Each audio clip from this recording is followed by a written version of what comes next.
আজকের ভিডিওটা দেখলে ভাতের ফ্যান কিন্তু আর একদমই ফেলে দেবে না। হ্যাঁ বন্ধুরা, আজ এমনই একটা উপায় তোমাদেরকে বলে দেব যেটা রেগুলার ব্যবহার করলে আমরা কিন্তু বাড়িতে বসে শুধুমাত্র এই ভাতের ফ্যান ব্যবহার করে স্কিনকে অনেকটা ফর্সা রাখতে পারি। এর জন্য তো অবশ্যই আমাদের ভাতের ফ্যান লাগবে। ভাতের ফ্যানের মধ্যে এমন অনেক ধরনের উপাদান আছে যেগুলো আমাদের স্কিনের জন্য ভীষণই উপকারী। স্পেশালি ভাতের ফ্যান বা ভাতের মাড় এটা যদি আমরা রেগুলার স্কিনে ব্যবহার করতে পারি তাহলে কিন্তু রিঙ্কেল ফাইন লাইন্সের মতো প্রবলেম একদমই আসে না। তার সাথে স্কিনের এলাস্টিসিটিও বজায় থাকে। তাই দেখো, আমি এখানে একটা বাটির মধ্যে নিয়ে নিচ্ছি মোটামুটি 4 থেকে 5 চামচ মতো ভাতের ফ্যান বা ভাতের মাড়। এই ভাতের ফ্যান বা ভাতের মাড় যেটাই বলো না কেন, এটা কিন্তু দুর্দান্ত একটা জিনিস। সত্যি বলতে এটা তোমরা অ্যাজ এ টোনার তোমাদের স্কিনে ব্যবহার করতে পারো। যাই হোক, এর মধ্যে দেখো আমি নিয়ে নিলাম 2 থেকে 3 চামচ মতো চালের গুঁড়ো আর নিচ্ছে একটু গ্রেট করা ডাব সাবান। তোমরা এখানে যে কোনো চালের গুঁড়ো ব্যবহার করতে পারো, আর এখানে ডাব সাবানের পরিবর্তে গ্লিসারিন সাবানও ব্যবহার করা যেতে পারে।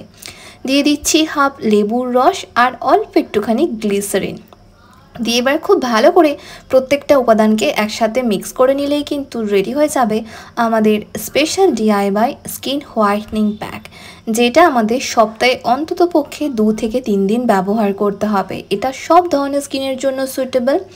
এটা আমরা দিনে অথবা রাতে যে কোনো টাইমই ব্যবহার করতে পারি। তার আগে কিন্তু খুব ভালো করে মুখটাকে একটু পরিষ্কার করে নেবে, মানে ক্লিন ফেসে এই প্যাকটাকে অ্যাপ্লাই করবে। দেন হালকা হাতে জেন্টালি রাব করে নর্মাল জল দিয়ে ধুয়ে ফেলবে। আফটার ওয়াশ রেজাল্ট তোমরা নিজেরাই দেখে বুঝতে পারবে যে স্কিন আগের থেকে কতটা গ্লো করছে। মুখে যে কোটা কালো দাগ বা সানট্যানের সমস্যা আছে না, সেটাও কিন্তু খুব তাড়াতাড়ি চলে যাবে। তাই পুরো মুখে এই প্যাকটাকে ঠিক লেয়ারে লাগিয়ে 5 থেকে 10 মিনিটের জন্য রেখে দেবে।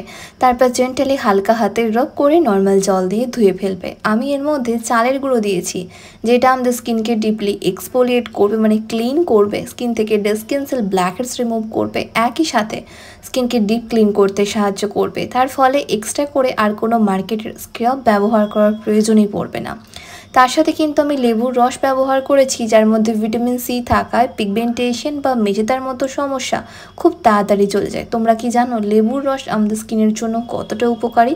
তাই এর মধ্যে আমি লেবুর রসও দিয়েছি, একই সাথে গ্লিসারিন ব্যবহার করেছি। গ্লিসারিন আমাদের স্কিনকে ন্যাচারাল উপায়ে ময়শ্চারাইজ রাখবে, স্কিনের ড্রাইনেসকে কন্ট্রোল করবে।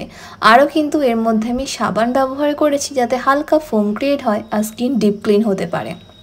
তবে আর দেরি কিসের? এটা সপ্তাহে অন্ততপক্ষে 2 থেকে 3 দিন ব্যবহার করো আর নিজের ত্বককে ইনস্ট্যান্ট ফর্সা, চকচকে আর উজ্জ্বল করে নাও। কি তাই না?